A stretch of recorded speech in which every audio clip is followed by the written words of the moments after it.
तो आज तारीख है 23 सितंबर, और 23 सितंबर के करंट में पहली जो न्यूज़ आई है वो आई है होम अफेयर्स को लेके, कि जो नेशनल डिजास्टर मैनेजमेंट अलायंस है उसने मिनिस्ट्री ऑफ होम अफेयर्स से ये कहा है कि जितने भी लोग इस कोरोना में मरे हैं और जिनके पास में कोविड से मरने का सर्टिफिकेशन भी है, दोनों चीजें होनी चाहिए, तो उनको, उनके परिवारों को हर मृत्यु पे 50,000 रुपए दिए जाए। और मिनिस्ट्री ऑफ होम अफेयर्स ने भी कहा है कि हाँ, हम ये एनडीएमए की जो गाइडलाइंस है इसको मान लेंगे। और ये पैसा देगा कौन, बाय द वे? ये देगा एसडीआरएफ, जो स्टेट डिजास्टर रिस्पांस फंड होता है, उसमें से ये पैसा दिया जाएगा स्टेट से। अब एक चीज सोचना, इसमें दो तीन चीजें हैं। पहले हम लोगों ने देखा था कि हमारी केंद्र सरकार ने कहा था कि 2 लाख रुपए देंगे पर मृत्यु पे जो भी कोरोना में मरा है, फिर वो चीज खत्म हो गई। अभी इन लोगों ने कह दिया है 50,000 देंगे, और ये भी कह दिया है कि इसको एसडीआरएफ स्टेट के फंड से दिया जाएगा। तुम्हें लगता है बहुत सी स्टेटें इसको देने के लिए तैयार होंगी, या हो सकता है काफी स्टेट्स ना भी तैयार हो? इसमें कितने ज्यादा प्रॉब्लम्स आ सकती हैं। तो अब देखते हैं आने वाले समय में क्या होगा। अभी तो मिनिस्ट्री ऑफ होम अफेयर्स ने कह दिया है कि हाँ, जिनके पास में कोविड सर्टिफिकेशन है कि वो कोविड से मरे, उनको 50,000 रुपए दिए जाएंगे एसडीआरएफ से। एक नेक्स्ट न्यूज की बात करते हैं, तो आइए योगेश सिंह को लेके, कि जो दिल्ली यूनिवर्सिटी है उसके नए वाइस चांसलर बना दिए गए हैं योगेश सिंह। और हम देखते हैं कि योगेश त्यागी थे, पिछले साल उनको सस्पेंड कर दिया गया था, और तब से कोई भी परमानेंट वाइस चांसलर नहीं था दिल्ली यूनिवर्सिटी का। योगेश सिंह है जो अब परमानेंट वाइस चांसलर बने हैं 1 साल बाद। एक नेक्स्ट न्यूज है डब्ल्यूटीओ के एयर क्वालिटी नॉर्म्स को लेके। डब्ल्यूटीओ ने क्या किया ना, अपने जो एयर क्वालिटी नॉर्म्स थे कि हाँ, तुम्हें ये साल में अपनी एयर क्वालिटी इतनी रखनी है, एवरेजली इतनी रखनी है, इतनी रखनी है, वो नॉर्म्स तैयार करता है डब्ल्यूटीओ। तो डब्ल्यू सॉरी, तो डब्ल्यू के जो एयर क्वालिटी नॉर्म्स है उनको उन्होंने और ज्यादा टाइट कर दिया। देखो, होता क्या ना, पर ईयर एनुअल एवरेज जो होता है उसके नॉर्म्स को इन लोगों ने चेंज किया है। कि एक होते हैं 2.5 पीएम पार्टिकल, मतलब पर मीटर क्यूबिक जो पार्टिकल्स होते हैं उनको, और एक होते हैं 10 पीएम पार्टिकल, पीएम 10 और पीएम 2.5। तो इन दोनों के नॉर्म्स चेंज किए हैं। पीएम 10 के जो थे उसमें कहा गया था कि 15 माइक्रोग्राम्स पर क्यूबिक होने चाहिए ईयरली एवरेज किसी भी सिटी का।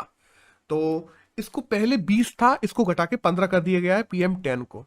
और पीएम 2.5 को, जो पहले 10 था, उसको घटा के 5 कर दिया गया है। तो अब तो आज की बात की जाए तो पीएम 2.5 अगर एनुअल एवरेज में देखा जाए तो 5 माइक्रोग्राम पर क्यूबिक मीटर होना चाहिए पीएम 2.5, और 15 माइक्रोग्राम पर क्यूबिक मीटर होना चाहिए एनुअल एवरेज पीएम 10 का।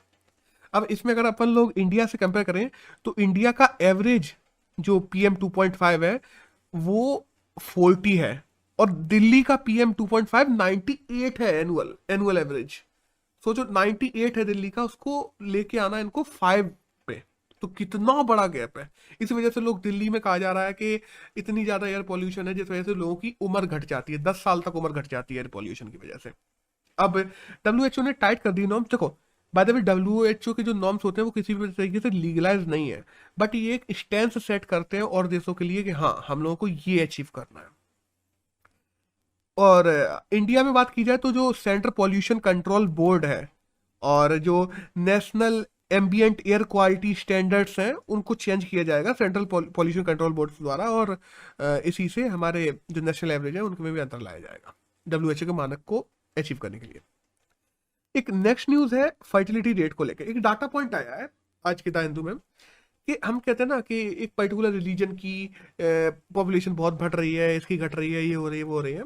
ऐसा नहीं है, इसमें दिखाया गया है कि अगर हम 1992 से और 2015 तक की फर्टिलिटी रेट कंपेयर करें तो मुस्लिम की जहां 4.4 थी 1992 में, वो घट के 2.6 हो गई है। हिंदुओं की 3.3 से 2.1 हो गई है। क्रिश्चियन की 2.9 से 2.0 हो गई है। बुद्धिस्ट की 2.9 थी जो 1.7 हो गई है इस समय। सिक्स की, जो सिख लोग होते हैं, उनकी 2.4 थी और 1.6 हो गई है। और सबसे कम फर्टिलिटी रेट इस समय चल रही है जैन की, जो 2.4 थी और आज 1.2 हो गई है। मतलब हर 2 लोगों पे, मतलब एक माता पिता पे केवल 1.2 बच्चे जन्म लेते हैं। तो ये दिखाता है कि कोई भी कम्युनिटी डिफाइन नहीं करती इन चीजों को, इन चीजों को डिफाइन करती है एजुकेशन।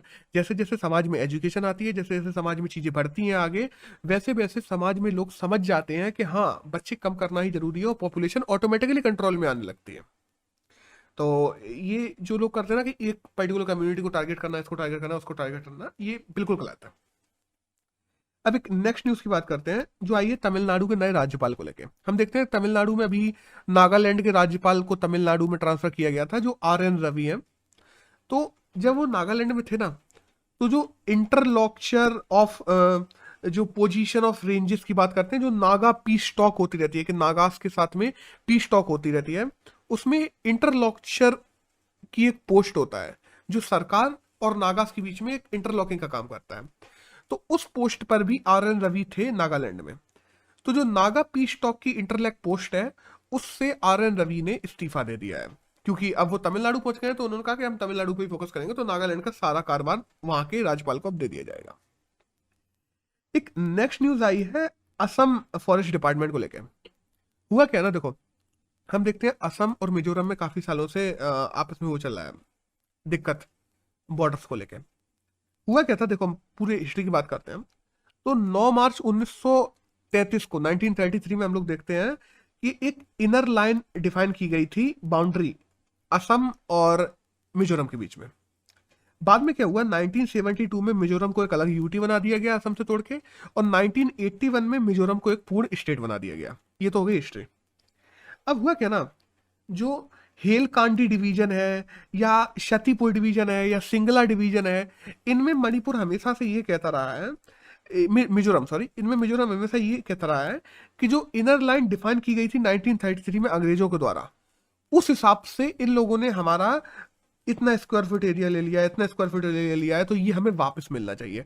और मिजोरम और असम में हमेशा लड़ाई चलती रहती है इसको लेके कि नहीं, हमारा तो जो भारत सरकार ने तय किया वो है, वो कहते हैं नहीं, हमें तो जो उस टाइम पे तय था हम लोगों का वही मिलना चाहिए, मिजोरम कहता है। तो अभी क्या हुआ है, जो फॉरेस्ट लैंड है असम का, जो कि हैलाकांडी डिवीजन में है, वो तकरीबन 164 किलोमीटर का फॉरेस्ट डिवीजन एक्वायर कर लिया है। किसने? मिजोरम ने। मिजोरम के जो फॉरेस्ट रेंजर्स वगैरह है वो वहां पर घुस गए हैं और लोगों ने 164 किलोमीटर का एरिया है वो एक्वायर कर लिया है।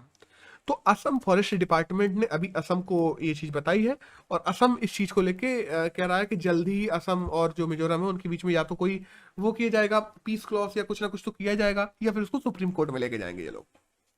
अब इसमें प्रॉब्लम ये भी हम लोगों ने देखा है कि असम की अभी कुछ दिनों पहले राज्य के साथ में सीज फायर हुई थी। सोचो, दो राज्य आपस में लड़ गए थे जिनमें बहुत से पुलिस वाले मारे गए थे। तो ये सारी प्रॉब्लम्स भी असम के साथ में चलती रहती हैं, तो ये आगे ना उठे तो इसके लिए कोई एक ठोस फैसले की जरूरत है। तो मे भी हो सकता है कि ये सुप्रीम कोर्ट में ही जाएगा केस। अब देखते हैं आने वाले समय में क्या होता है। बस हमें ये कुछ रीजन्स हैं जो अपने एग्जाम के लिए जानना जरूरी हो जाते हैं, क्योंकि ये न्यूज में है। एक नेक्स्ट न्यूज की बात करते हैं सोनी और जी को लेके।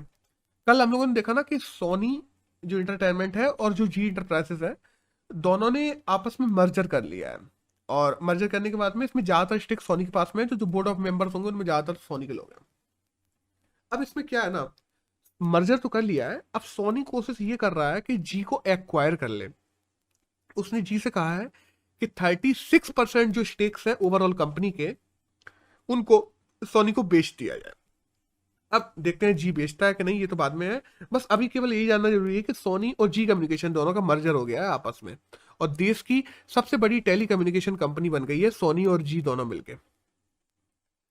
एक नेक्स्ट न्यूज की बात करते हैं, वो आई है NSWS को लेके, कि नेशनल सिंगल विंडो सिस्टम। अब ये क्या है, हम देखते हैं कि जितने भी कॉमर्स इंडस्ट्रीज होती हैं उनको अप्रूवल के लिए बहुत सारे सरकारी महकमे में घूमना पड़ता है, यहाँ वहाँ 15 प्रकार के अप्रूवल्स के लिए जाना पड़ता है अगर फैक्ट्री खोलनी है तो ऐसी इंडस्ट्रीज को प्रॉब्लम ना हो, इनके लिए एक नेशनल सिंगल विंडो सिस्टम बना दिया गया है। एक पोर्टल है NSWS, जो कि पीयूष गोयल के द्वारा लॉन्च किया गया है, जो हमारे केंद्रीय मंत्री हैं। और ये कहा जा रहा है कि इस पे जो इंडस्ट्रीज के अप्रूवल्स होते हैं वो इस पोर्टल पे एक जगह पे सारे के सारे डिपार्टमेंट्स को उपलब्ध होंगे, तो ईज ऑफ डूइंग बिजनेस अच्छा होगा। और हमारी ऑब्वियसली जब ऐसी चीजें करते हैं तो ईज ऑफ डूइंग बिजनेस अच्छा होता है, ईज ऑफ डूइंग में हमारी रैंकिंग ऊपर जाती है, और इंडिया ओवरऑल में अच्छा वर्क करता है अगर बिजनेस के पॉइंट ऑफ व्यू से कहें तो। एक नेक्स्ट न्यूज की बात करते हैं, तो आई है यूएस को लेके, कि यूएस तकरीबन 500 मिलियन जो फाइजर के डोज हैं वो अलग अलग जो पुअर कंट्रीज है उनको देगा। अब देखो, इंडिया ने भी शुरू कर दिया आज, हाँ बाय द वे, कल इंडिया ने भी शुरू कर दिया था। कल हम लोगों ने पढ़ा था कि इंडिया ने भी कह दिया कि हम लोग भी जो वैक्सीन मैत्री प्रोग्राम है उसके तहत हम लोग वैक्सीन प्रोवाइड करवाएंगे। अफ्रीका हुआ, इंडोनेशिया हुआ, बांग्लादेश हुआ, हर जगह जो गरीब देश उनको। तो उसके लिए WHO ने आज प्रेज भी किया इंडिया को, और अब यूएस ने भी कह दिया है कि हम फाइजर के डोजेस उपलब्ध करवाएंगे फ्री में पुअर कंट्रीज को। तो डेट्स ऑल, जितनी भी कंट्रीज है वो आपस में एक दूसरे की मदद कर रही है, अच्छी बात है। एक नेक्स्ट न्यूज है, वो आई है पंकज अडवाणी को लेके, कि जो IBSF Z snooker world cup था ना, तो वर्ल्ड कप में हमारे जो स्नूकर चैंपियन है इंडिया के पंकज अडवाणी, तो ओवरऑल में ये 24वां वर्ल्ड कप था जो पंकज अडवाणी ने जीता है। और अगर बात की जाए तो ये स्नूकर वर्ल्ड कप किसको हरा के जीता है, तो जो पाकिस्तान के बाबर मसीह करके एक खिलाड़ी हैं उनको हरा करके फाइनल में हमारे पंकज अडवाणी ने जीता है। एक नेक्स्ट न्यूज की बात करते हैं, तो आइए वर्ल्ड साइन लैंग्वेज डे को लेकर हम देखते हैं कि ministry of social and justice empowerment है वो 23 सितंबर को वर्ल्ड साइन लैंग्वेज डे बनाती है। बाद में UN ने वर्ल्ड साइन लैंग्वेज डे को शुरू किया था और ये 2019 से चल रहा है। अब साइन लैंग्वेज की बात करें तो हम लोग जानते हैं कि बहुत सारे ऐसे मूक बधिर लोग होते हैं, बहुत सारे ऐसे पर्सन विथ डिसेबिलिटी के लोग होते हैं जिन लोगों को कम्युनिकेट करने के लिए साइन लैंग्वेज का यूज किया जाता है। वो भी यूज करते हैं, हम लोग भी उनसे कम्युनिकेट करने के लिए साइन लैंग्वेज का यूज करते हैं, हाथों से अलग अलग इशारे करके, आंखों से अलग अलग इशारे करके, तो उनसे कम्युनिकेट कर सकते हैं। तो इंडिया में तकरीबन 2.68 करोड़ ऐसे लोग हैं, इसमें डाटा दिया गया है कि 2.68 करोड़ ऐसे लोग हैं जो तकरीबन टोटल पॉपुलेशन का 2.7% हो जाते हैं, जो ऐसी डिसेबिलिटी से जूझ रहे हैं जिनको साइन लैंग्वेज का यूज करना पड़ता है। तो इस वजह से ना हम देखते हैं कि इंडिया में 2011 से पहले साइन लैंग्वेज के लिए कोई चीज नहीं थी, कोई ट्रेनिंग सेंटर नहीं था साइन लैंग्वेज कैसे सिखाई जाए, उन लोगों के लिए कोई स्पेशल प्रोविजंस नहीं थे। तो फिर हम देखते हैं कि हमारा 11th 5 ईयर प्लान जो आया था 2007 से लेकर 2012 के बीच में, उसमें Indian sign language research and training centre बनाया गया था, और तब से ही हमारी सरकार लगातार साइन लैंग्वेज पे काम कर रही है। और तभी से हम लोगों ने, जो UN ने 23 सितंबर को घोषित किया है, UN ने बाद में घोषित किया, इंडिया पहले से साइन लैंग्वेज डे मना रहा है बाय द वे। तो दैट्स ऑल, बस यही जानना जरूरी था कि साइन लैंग्वेज ट्रेनिंग सेंटर कब बना, तो 11th फाइनेंस कमीशन के टाइम पे 2011 में बना था। एक नेक्स्ट न्यूज की बात करते हैं, तो पद्मनाभ स्वामी टेम्पल को लेके आइए। देखो हुआ क्या है, हम देखते हैं पद्मनाभ स्वामी टेम्पल अपने देश के सबसे अमीर टेम्पल्स में से एक गिना जाता है। उसमें वॉल्ट है, 12-13 वॉल्ट हैं जो पूरे पूरे सोने से भरे हुए हैं, जिनकी 2011 के टाइम पे वैल्यूएशन आगे गई थी जो तकरीबन 1 लाख करोड़ से ज्यादा की थी। और हुआ क्या ना, इन पूरे को कौन प्रोटेक्ट करता है, जितना भी वहां पे फंड आता है, जितना भी ये चीजें चैरिटी की जाती है, जितने वर्ड्स हैं, इनको प्रोटेक्ट करता है जो पद्मनाभ स्वामी टेम्पल ट्रस्ट है, वो प्रोटेक्ट करता है। और तो इनको प्रोटेक्ट कौन करता है, इनको जो त्रावणकोर की जो रॉयल फैमिली है वो इस पूरे फंड को प्रोटेक्ट करती है, और वही टेम्पल के ट्रस्ट के हेड भी हैं। अब हुआ क्या, हम देखते हैं 2020-21 के बीच में कोरोना का सीन चला, तो यहाँ पे चढ़ावा बहुत कम आ रहा था, हर महीने जो चढ़ावा, देखो इस टेम्पल के मेंटेनेंस का खर्चा ही तकरीबन 1.15 करोड़ पर मंथ है। तो 1.15 करोड़ पर मंथ के लिए इन लोगों को उतना चढ़ावा भी चाहिए हर महीने, जो कि हम देखते हैं कोरोना के टाइम पे 70-80 लाख रुपए ही आया, तो इन लोगों के खर्चे की प्रॉब्लम आ गई वहां पे। तो कोरोना की वजह से जो खर्चे की प्रॉब्लम आ रही थी, इसको लेके इन लोगों ने कहा कि सरकार इसकी पूर्ति करे, सरकार मदद करे टेम्पल की। अब सरकार ने क्या किया ना, सरकार ने कहा इस कंपनी के, इन लोगों के जो इन लोगों ने ट्रस्ट बना के रखा है, और ट्रस्ट के इतने एसेट्स हैं, मंदिर के इतने एसेट्स हैं, और हम देखते हैं कि इस पे इतना पैसा आता रहा है, इन चीजों की ऑडिट भी तो की जानी चाहिए कि ये लोग सही कह रहे हैं कि झूठ कह रहे हैं। सरकार ने कहा इसकी ऑडिट होगी, बट ट्रस्ट ने मना कर दिया कि नहीं, हम इसकी ऑडिट नहीं करवाएंगे, क्योंकि मंदिर का पैसा है और मंदिर की चीजों की धर्म की बात है, और लोगों का दान दिया वो पैसा, इनकी ऑडिट नहीं होनी चाहिए। ऑडिट मतलब जांच परख। अब प्रॉब्लम सबसे बड़ी यहीं पे आ गई है, अब ये फैसला सुप्रीम कोर्ट में चला गया है कि इसकी ऑडिट होनी चाहिए कि मंदिर पे कितना पैसा आता है कि नहीं आता है, कि नहीं होनी चाहिए। मतलब वही है ना कि मदद मांगने गए थे सरकार से, सरकार ने ऑडिट बिठा दी, वो सीन हो गया इनके साथ में। अब अपन लोग थोड़ी बात कर लें इस मंदिर की, तो हम देखते हैं कि 8th सेंचुरी में ये मंदिर बनाया गया था, बट अगर प्रेजेंट स्ट्रक्चर जो आज हम लोग देखते हैं पद्मनाभ स्वामी टेम्पल का, उसकी बात करें तो वो मार्तंड वर्मा ने 18th सेंचुरी में बनवाया था। मार्तंड वर्मा कौन थे, जो त्रावणकोर रॉयल फैमिली है उसके ही राजा थे। और हम बात करें कि ये किस स्टाइल में बना हुआ है, तो ये मंदिर मंदिर जो है वो चेरा स्टाइल में बना हुआ है। चेरा स्टाइल आर्किटेक्चर है, जो कि द्रविड़ आर्किटेक्चर, जो कि तमिलनाडु साइड और जो नीचे के साउथ इंडियन साइड ज़्यादातर द्रविड़ आर्किटेक्चर में ही हम लोगों को मंदिर देखने को मिलते हैं। और उनमें ही एक सब आर्किटेक्चर है द्रविड़ का ही, चेरा आर्किटेक्चर, जिस आर्किटेक्चर पे ये मंदिर बना हुआ है। और इसमें हम लोग जो जानते हैं कि जो अनंथा श्यान, एक अनंथा श्यान पोस्चर होता है, मतलब लेटे हुए हैं उसमें विष्णु जी, तो वो अनंथा श्यान पोस्चर कहा जाता है। तो विष्णु जी की अनंथा श्यान पोस्चर की जो मूर्ति है वो इस टेम्पल में है। तो दैट्स ऑल, बस यही जानना जरूरी था। एक यहाँ पे देखो हमारे एडिटोरियल्स होते हैं खत्म, और यहाँ से एडिटोरियल शुरू होते हैं, यहाँ पे न्यूज खत्म होती है। पहला एडिटोरियल आया है जुडिशियल सिलेक्शन को लेके। देखो होता क्या ना, हम लोग देख रहे हैं कि जुडिशियल सिलेक्शन की जो प्रोसेस है, उस प्रोसेस को चेंज करना जरूरी है, क्योंकि हम देखते हैं अभी तक कोलेजियम ही कहता है। कोलेजियम में कौन है? एक सुप्रीम कोर्ट के जज है और 4 अन्य जज हैं, जो लोग चुन लेते हैं कि किसको हाई कोर्ट में रखना है, किसको सुप्रीम कोर्ट में रखना है, किसकी नियुक्ति करनी है, किसका ट्रांसफर करना है, और प्रेसिडेंट को बता देते हैं, प्रेसिडेंट उसको नियुक्त कर देता है। बट ये प्रोसीजर वेल डिफाइंड नहीं है। देखो हम जानते हैं कि संविधान में कुछ ही वेल डिफाइंड है कि हाँ इनके पास में 10 साल का एक्सपीरियंस होना चाहिए, या हाई कोर्ट में इतने साल के लिए काम किए होने चाहिए, लेकिन उसके अलावा भी ऐसे तो बहुत सारे लोग हैं ना जिनके पास में ये है। तो उनमें से तुमने इन आदमी को कैसे चुना? उसको क्यों नहीं चुना? उसके पास भी तो था। या मान लो कोई आदमी यहाँ पे एक काम कर रहा था, तो कोई हाई कोर्ट का जज, उसको तुमने दूसरे हाई कोर्ट में ट्रांसफर कर दिया, तो यहाँ पे क्या सही काम नहीं कर रहा था जो तुमने ट्रांसफर किया? और अगर यहाँ सही काम नहीं कर रहा था तो वहां क्या सही काम करने लगेगा जहां पे ट्रांसफर किया? ये भी क्वेश्चन वाली बात है। तो कोलेजियम की पारदर्शिता को लेके, कोलेजियम की ट्रांसपेरेंसी को लेके यहाँ पे क्वेश्चन आता है। तो अगर हम देखते ना कि कोलेजियम में अस्पष्टता है, निर्णयों की स्वतंत्रता की कमी है, और यही निर्णयों की स्वतंत्रता की कमी और अस्पष्टता इसके ऊपर क्वेश्चन मार्क लगाती है। देखो हम ये भी जानते हैं कि जुडिशियल अपॉइंटमेंट के लिए जुडिशियल मोनोपोली बनी हुई है। तो इस मोनोपोली में हो सकता है नेपोटिज्म हो जाए, हो सकता है वो 5 लोग जो फैसला ले रहे हैं वो लोग केवल अपने लोगों को ही आगे बढ़ाएं। तो जनता के अधिकार है, जनता को ये अधिकार है कि जनता के लिए जो फैसला ले रहा है वो कैसे चुना जा रहा है, ये जनता को बताया जाए। अब हम देखते हैं, थोड़ा पूरी बात कर लें कि कैसे कैसे हुआ था। तो आर्टिकल नंबर 124 124(1) में ये लिखा हुआ है कि सुप्रीम कोर्ट की जजेस की नियुक्ति कैसे की जाएगी। तो इसमें ये लिखा हुआ था कि जो सीजेआई है वो कंसल्ट करेगा प्रेसिडेंट के साथ में, सुप्रीम कोर्ट के जजों की नियुक्ति कर दी जाएगी।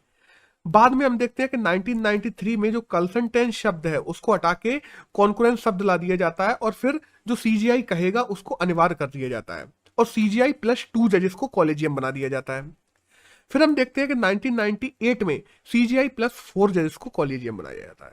तो कॉलेजियम 1998 से ऐसा ही है हमारा, सीजीआई +4, और प्रेसिडेंट को इनकी बात मानना अनिवार्य होता है। ये भी हम 2015 में नेशनल जुडिशियल अपॉइंटमेंट कमीशन भी लेके आया गया था 99th कॉन्स्टिट्यूशन अमेंडमेंट से, जिसको इन लोगों ने कह दिया कि ये अनकॉन्स्टिट्यूशनल है, और उस 99th कॉन्स्टिट्यूशन अमेंडमेंट को पूरा गिरा ही दिया सुप्रीम कोर्ट ने। तो लेकिन हाँ, सुप्रीम कोर्ट ने बाय द वे उस टाइम पे ये कहा था कि हम लोग कैसे चुने जाते हैं जज, इसको लेके ट्रांसपेरेंसी और अकाउंटेबिलिटी लेके आएंगे, बट वो आज तक नहीं लेके आई गई। तो जो, और कई बार होता क्या ना, जब ये लोग चुनते हैं, जो मेरिट बेस पे अगर चुना जाना चाहिए कि डाइवर्सिटी बेस पे चुना जाना चाहिए, प्रॉब्लम यहाँ पे है। क्योंकि मेरिट बेस पे चुनते हैं तो कई बार हो सकता है केवल एक ही ग्रुप के पर्टिकुलर मेंबर आ जाए सुप्रीम कोर्ट में, या हो सकता है एक ही ग्रुप के लोग हाई कोर्ट के चीफ जस्टिस बन जाए। या अगर डाइवर्सिटी पे चुनते हैं तो जो मेरिट बेस पे जिन लोगों ने अच्छा काम किया है वो छूट जाते हैं। तो ये कैसे चुने जाएं, इनके लिए कोई डिफाइन प्रक्रिया नहीं है, और वो प्रक्रिया डिफाइन करने का ये सबसे सही समय है, ये बताया गया है इस एडिटोरियल में। That's all. एक नेक्स्ट एडिटोरियल आया है जीएसटी की मीट को लेकर। इसमें वही सब बातें जो हम लोग पहले बात कर चुके हैं, बस थोड़ी बहुत चीजें हैं। ये देखो अभी जीएसटी की मीट हुई, हम लोग जानते हैं कि आर्टिकल नंबर 246A और आर्टिकल नंबर 279A है, जिसको लेकर जीएसटी बना हुआ था। 2012 में जब बना था तब ये 2 नए आर्टिकल आए थे।